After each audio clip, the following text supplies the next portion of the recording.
All right, let's be honest. How many times have you been out on the water, absolutely crushing it in the pre-dawn gloom, and then, nothing? The sun peeks over the trees, that beautiful golden light hits the water, and it's like someone flipped a switch.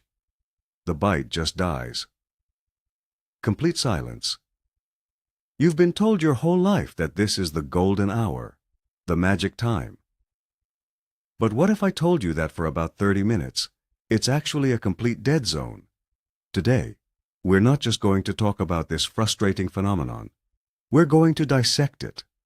I'm going to show you exactly why your target species seemingly vanishes the moment the sun comes up. And trust me, the reason is probably not what you think. So let me ask you, am I crazy? Or is the post-sunrise lull the most predictable and frustrating part of morning fishing? Let me know in the comments. For generations, the gospel of fishing has been simple. Be on the water at sunrise. Our grandfathers did it. Our fathers did it. And every fishing magazine for the last 50 years has a picture of a guy holding a monster fish with a rising sun in the background. This idea is burned into our brains. We sacrifice sleep, chug coffee in the dark, and race to our favorite spot to be there for those first rays of light. We believe that low light equals active feeding fish. And while that's partially true, we've lumped the 30 minutes before sunrise and the 30 minutes after sunrise into the same category. But they are two completely different worlds. The problem is, we keep fishing through that post-sunrise window with the same techniques and the same expectations, and then we get frustrated when it doesn't work. We blame the weather, the lure, or just bad luck. But the truth is, we're fishing during a natural, predictable pause in the ecosystem. It's time we understood why it happens. First, let's talk about the shock of the new light. It's not a gentle transition. For a fish, it's like being in a dark room for 12 hours, and then someone suddenly blasts a spotlight in your face.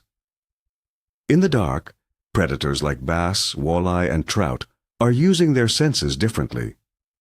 Their eyes are adjusted for maximum light gathering in near-zero conditions. They hunt by silhouette and rely heavily on their lateral line to detect vibrations. Then, in a matter of minutes, direct, low-angle sunlight penetrates the water. This is an overwhelming sensory input. The immediate instinctual reaction isn't to feed. It's to find cover and safety. Their brains need to process this massive change. They need to recalibrate their vision.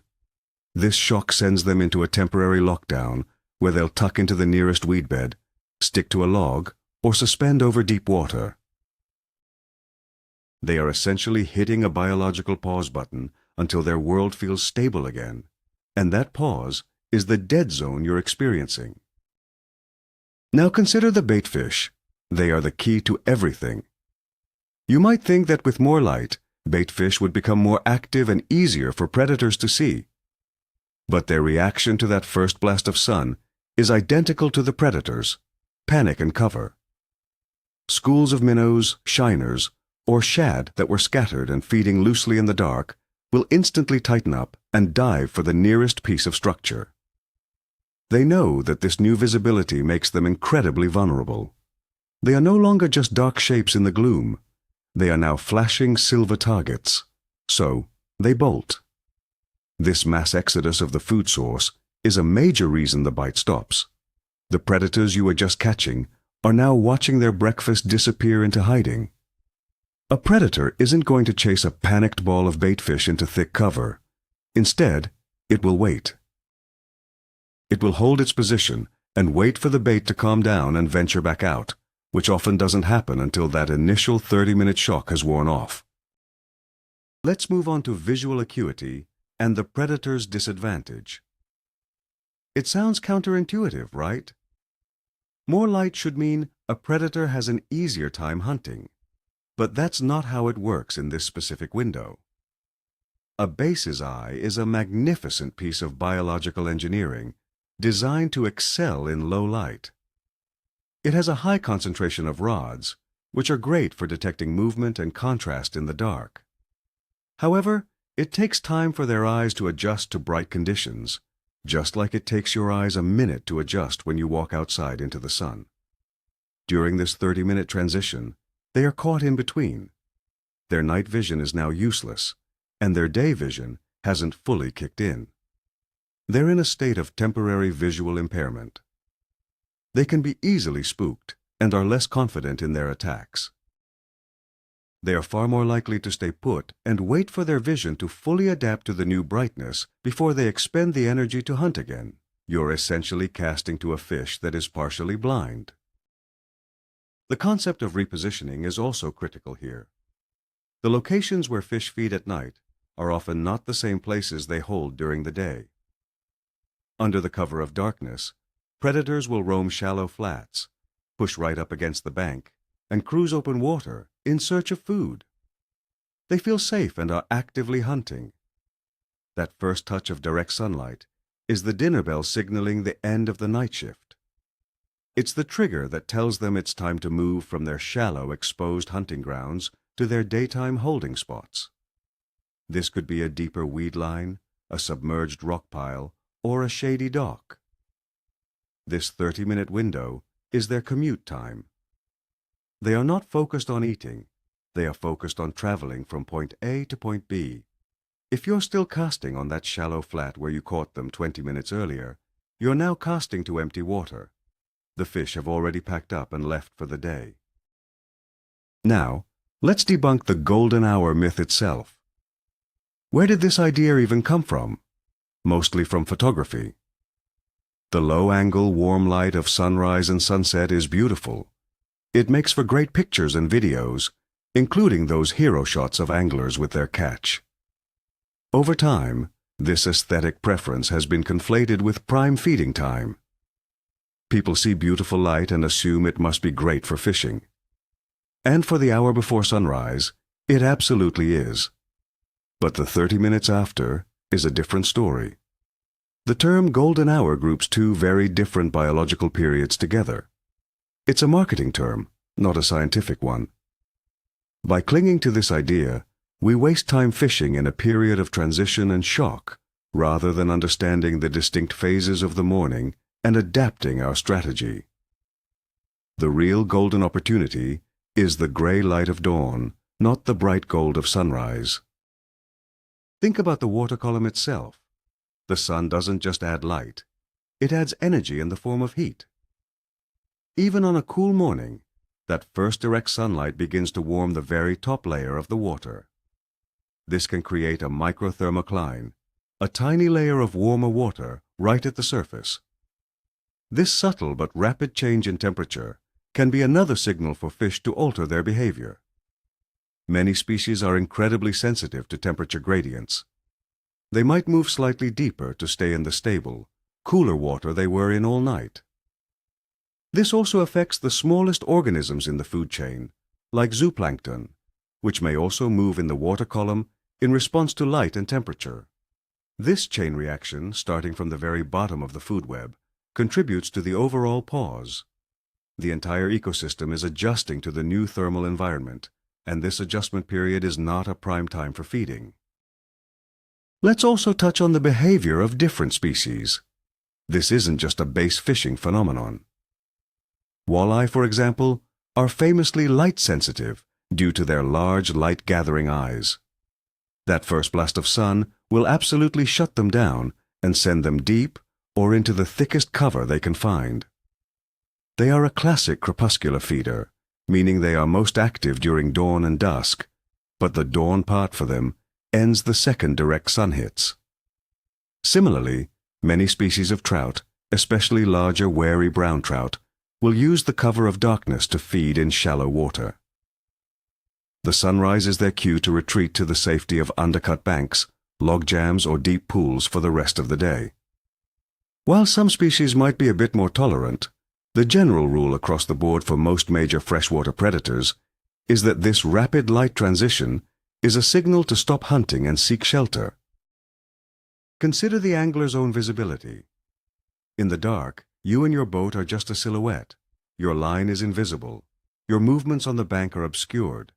The fish are less aware of your presence. The moment that low-angle sun comes up, it's like a spotlight is now on you. Your shadow is cast long across the water. Your line, especially monofilament, or even some fluorocarbons, can catch that light and become a bright, unnatural thread in the water. Your movements are now easily seen by fish whose vision is starting to adjust. You suddenly go from being a stealthy hunter to a clumsy, obvious intruder in their environment. This increased visibility for the fish makes them far more wary and less likely to bite, even if they were inclined to. That 30-minute window is when you are at your most exposed, and the fish know it. Let's talk about the exceptions because they prove the rule. What happens on a heavily overcast, cloudy, or foggy morning? The bite often just keeps going. Why? Because you don't have that sudden, shocking transition from dark to bright. Instead, you have a very slow, gradual increase in ambient light. There is no direct, penetrating sunlight to spook the fish or force them to adjust their eyes rapidly. The low light conditions are extended. This allows predators to continue their dawn patrol, roaming and feeding with confidence for much longer. The baitfish also remain more scattered and less panicked. So when you have one of those gray, drizzly mornings where the fishing is on fire for the first 2 hours of daylight, it's because you've effectively skipped the 30-minute dead zone. The shock never happened. Now think about the fish's biological clock and digestion. Many predators feed heavily throughout the night and into the pre-dawn hours.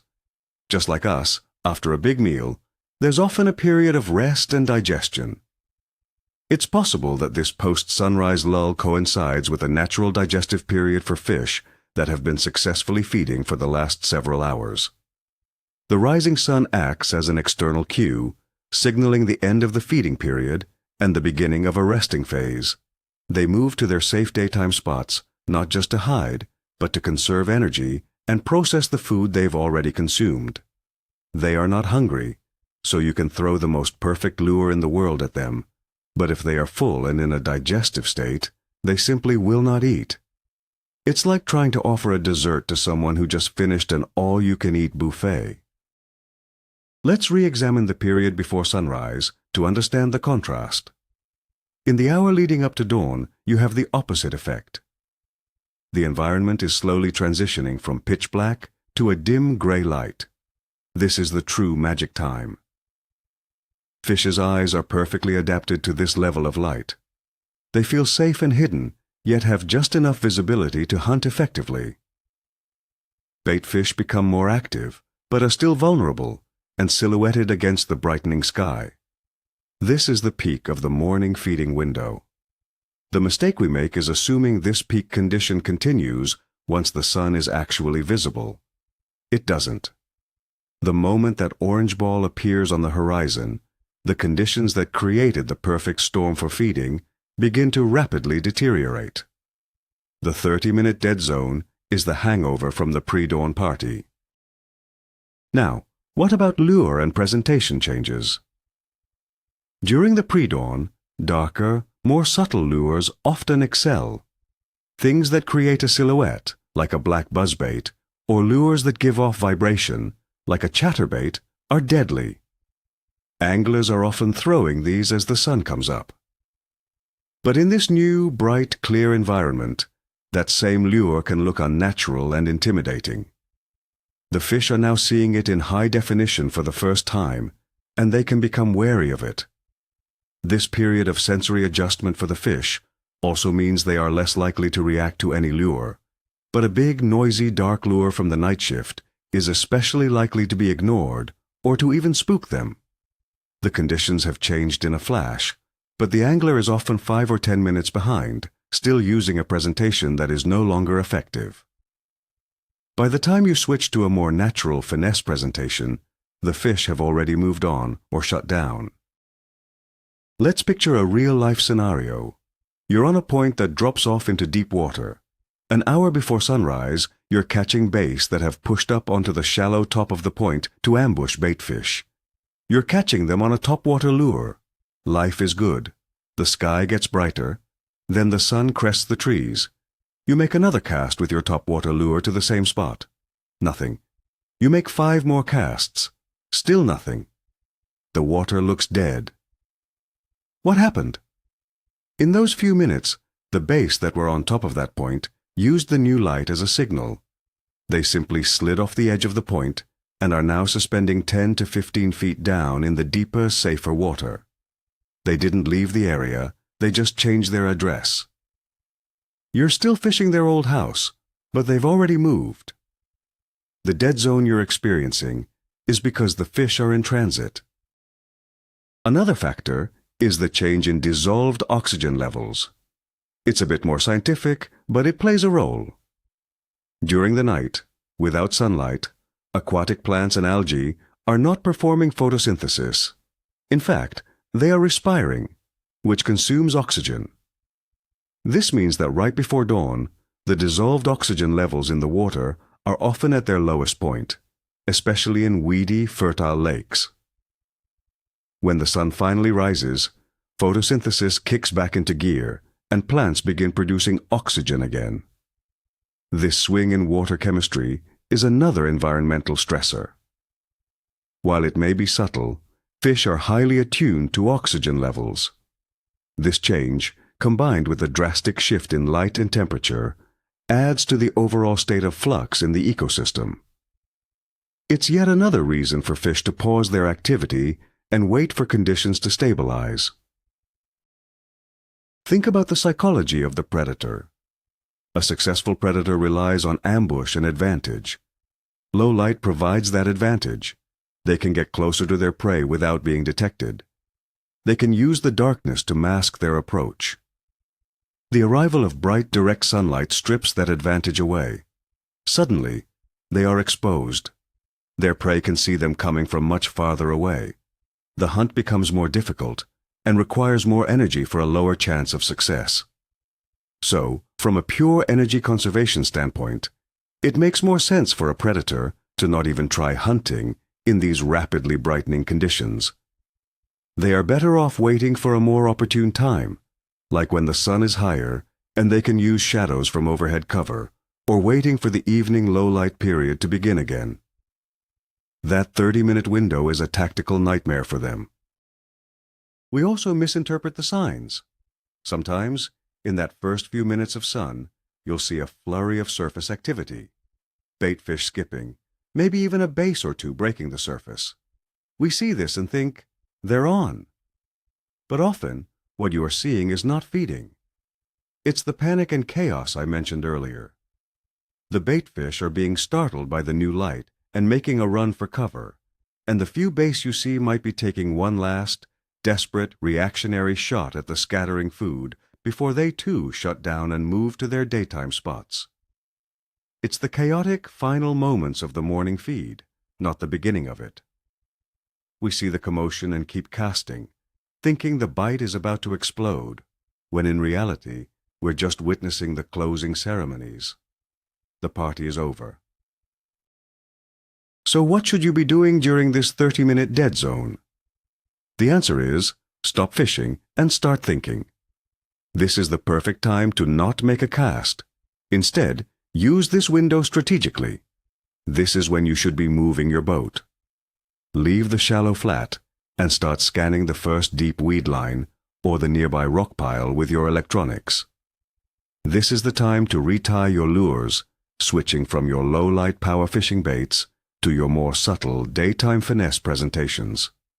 Grab a drink of coffee, watch the water, and observe where the baitfish are heading. By treating this 30-minute window as a strategic timeout instead of a frustrating lull, you can position yourself to be in the right place with the right lure for when the second wave of morning activity begins, once the ecosystem has stabilized. Let's talk about that second wave because it's crucial. After the 30 to 45-minute lull, things start to happen again, but differently. The fish have now adjusted their eyes. They've settled into their daytime holding spots. The baitfish have calmed down and started to venture out from cover again. Now, a different kind of bite begins. It's often not the fast and furious action of the pre-dawn, but a more methodical, position-based bite. You can now target those fish holding tight to a shady dock with a wacky rig, or work a drop shot on the deep edge where they move to. The fish are catchable again, but their behavior and location have completely changed. The dead zone is the bridge between the pre-dawn hunting phase and the mid-morning holding phase. Understanding this allows you to fish all three phases correctly. This principle also explains why early afternoon can sometimes be so tough. On a bright bluebird day, the high sun puts fish in a similar state of lockdown, just for a different reason. They retreat to the deepest, darkest cover available to escape the intense overhead light. The low-angle light of sunrise is an initial shock, while the high noon sun is a prolonged stressor. Both result in negative or neutral feeding behavior. The best feeding windows are almost always the periods of transition, from dark to gray light, and later, from bright sun back to the shadows of the evening. We've always known that the middle of the day is tough. The 30-minute window after sunrise is just a highly compressed, intense version of that same negative response to overwhelming light. It's a micro version of the midday doldrums. Finally, this is about changing your entire mindset. Stop thinking of morning as one big continuous block of time. Instead, break it down into three distinct phases. Phase 1, the pre-dawn hunt. This is from first gray light until the sun physically appears. Be aggressive, use moving baits, fish shallow. Phase 2, the post-sunrise dead zone. This is the 30 minutes after the sun appears. Stop fishing, move, re-rig, observe. Phase 3, the mid-morning adjustment. This is after the dead zone. The fish have repositioned. Slow down, switch to finesse, and start picking apart specific pieces of daytime cover.